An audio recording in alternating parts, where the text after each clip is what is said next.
Hello students, आज का हमारा टॉपिक है कोऑर्डिनेशन कंपाउंड्स या उपसहसंयोजक यौगिक। Coordination compounds are a special class of compounds in which the metal atom or ions are bound to a number of anions or neutral molecules। वे यौगिक जिनके अणु अथवा आयन के धातु परमाणु या आयन के साथ किसी ऋणायन या अबंधी इलेक्ट्रॉन युग्म युक्त उदासीन अणु और लिगेंड ने उपसहसंयोजक बंध बना रखा हो, उन्हें हम उपसहसंयोजक यौगिक कहते हैं। In modern terminology these compounds are called coordination compounds. Coordination compounds और कॉम्प्लेक्स कंपाउंड्स, इनको हम संकुल यौगिक भी कहते हैं। They are a type of addition compounds. On the basis of nature, addition or molecular compounds are divided into two categories. इनको दो कैटेगरी में रखा गया है। They are double salts and coordination compounds और complex compounds. Coordination compounds उपसहसंयोजक यौगिक और संकुल यौगिक, ये एक ही बात होती है। तो इन्हें हम कैसे डिफ्रेंशिएट कर सकते हैं? Double salts. These exist only in solid state and dissociate into constituent species in their solution. यानी जब हम इन्हें पानी में घोलते हैं तो ये अपने constituents जो भी species हैं उनमें dissociate हो जाते हैं, जबकि जो संकुल यौगिक हैं they retain their identity in solid as well as in solution state. वो एक कॉम्प्लेक्स की तरह ही, कॉम्प्लेक्स आइडेंटिटी की तरह ही बिहेव करते हैं। Second difference, they lose their identity, जो डबल सॉल्ट्स हैं they lose their identity in dissolve state, यानी जब ये डिज़ोल्व स्टेट में आते हैं, डिज़ोल्व होते हैं, तो ये अपनी आइडेंटिटी खो देते हैं, जबकि जो कॉम्प्लेक्स कंपाउंड्स हैं they do not lose their identity in dissolve state also. Third difference is double salts जो हैं they properties are essentially the same as those of constituent species, यानी जिन स्पीशीज़ से मिलकर ये बने हुए हैं इनकी प्रॉपर्टीज़ जो होती हैं वो उन्हीं के समान होती हैं, जबकि जो कोऑर्डिनेशन कंपाउंड्स हैं they properties are different from those of their constituents. For example, एक एग्ज़ाम्पल से हम इसको समझा सकते हैं कि ये जो आप यौगिक देख रहे हैं K4FeCN6, ये एक संकुल यौगिक है and does not show the test of Fe and cyanide ions. जब ये डिज़ोल्व स्टेट में आता है तो ये Fe और साइनाइड का अलग अलग परीक्षण नहीं देता है, जबकि ये क्या करता है, ये पूरा का पूरा जो है FeCN6, ये पूरा का पूरा एक कॉम्प्लेक्स एनायन की तरह बिहेव करता है।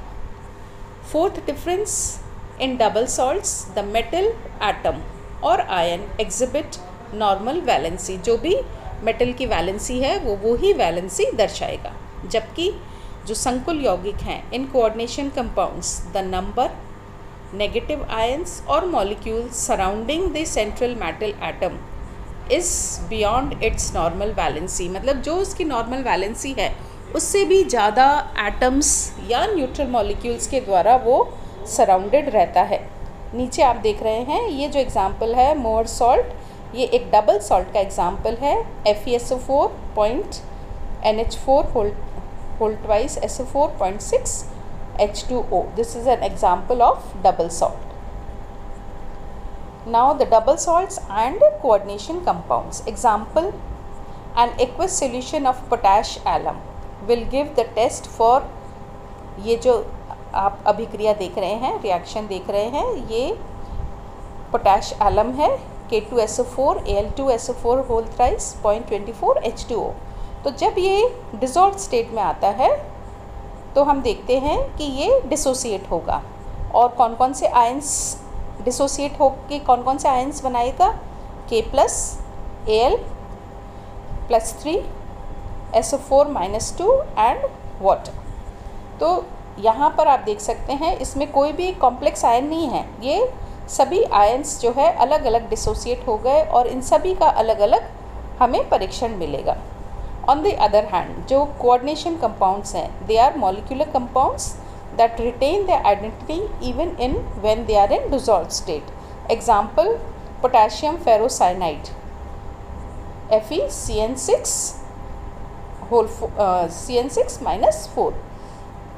इसको जब अपन वाटर में डिज़ोल्व करते हैं, it does not give the use, होना क्या चाहिए था, अगर ये जैसा अपन ने ऊपर देखा अगर डबल सॉल्ट की तरह ही ये बिहेव करता तो इसमें हम देखते कि K4 FeCN6 है, तो इसमें पोटेशियम आयन Fe और Cn तीनों का ये अलग अलग, तीनों में अलग अलग डिसोसिएट हो जाना चाहिए था। जबकि आप क्या देख रहे हैं कि जब इसको डिज़ोल्व स्टेट में आता है तो ये टेस्ट देता है K+ तो अलग आयन बन गया, लेकिन FeCN6-4 ये पूरा का पूरा एक कॉम्प्लेक्स आयन की तरह बिहेव कर रहा है। यहाँ पर Fe और Cn ये अलग अलग डिसोसिएट नहीं हुआ है। नीचे जो रेड क्रॉस बना हुआ है इसका मतलब इसका इस तरह से डिसोसिएशन नहीं होता है। ये पूरा का पूरा जो है K+ तो क्या हो गया, ये तो एक कैटायन हो गया, और ये जो है ये एक एनायन हो गया। लेकिन ये एक कैसा एनायन हुआ, ये कॉम्प्लेक्स एनायन हुआ। जबकि जो कैटायन है वो तो कैसा है, सिंपल, इसको अपन कहेंगे सिंपल कैटायन है। लेकिन जो एनायन है जो कि स्क्वायर ब्रैकेट में लगा हुआ है, ये पूरा का पूरा एक कॉम्प्लेक्स एनायन की तरह बिहेव करता है, और इसीलिए इनका नाम क्या पड़ जाता है, complex compounds. Now complex compounds that have complex ions are called complex compounds. अभी अपन ने देखा कि चाहे कैटायन कॉम्प्लेक्स हो या एनायन हो या दोनों भी कॉम्प्लेक्स हो सकते हैं। इस तरह के जो कॉम्प्लेक्स कंपाउंड्स हो सकते हैं उनमें cation can be complex, anion can be simple, और cation can be simple, anion can be complex, और both can be complex. Cation भी कॉम्प्लेक्स हो सकता है और एनायन भी कॉम्प्लेक्स होता है। जो भी कॉम्प्लेक्स आयन होता है उसको हम क्या करते हैं, स्क्वायर ब्रैकेट में लिखते हैं, और जो सिंपल है वो स्क्वायर ब्रैकेट के बाहर लिखा जाता है। The central metal ion in the complex ion forms dative और coordinate covalent bond with the species surrounding it. यानी जो धातु है, सेंट्रल मेटल आयन जो है, केंद्रीय धातु आयन जो है, वो जो भी सराउंडिंग स्पीशीज़ हैं उनके साथ में कोऑर्डिनेट कोवेलेंट बॉन्ड बनाता है। Complex ions are also known as coordinate ions. जो कॉम्प्लेक्स आयंस होते हैं उनको अपन कोऑर्डिनेट आयंस भी कहते हैं, and hence the corresponding compounds are known as coordinate compounds, और इसी वजह से इनका नाम क्या पड़ा, coordinate compounds. Coordinate covalent bond क्या होता है, दो तरह के बंध आपने पढ़े होंगे। एक तो होता है कोवेलेंट बॉन्ड।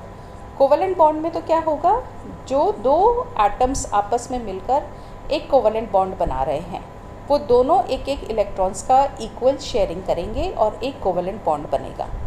लेकिन जो कोऑर्डिनेट कोवेलेंट बॉन्ड होता है इसमें क्या है, जब दो एटम्स के बीच में कोवेलेंट बॉन्ड बन रहा है तो उसमें कोई भी एक जो एटम है वो लोन पेयर ऑफ इलेक्ट्रॉन्स दूसरे एटम को डोनेट करता है।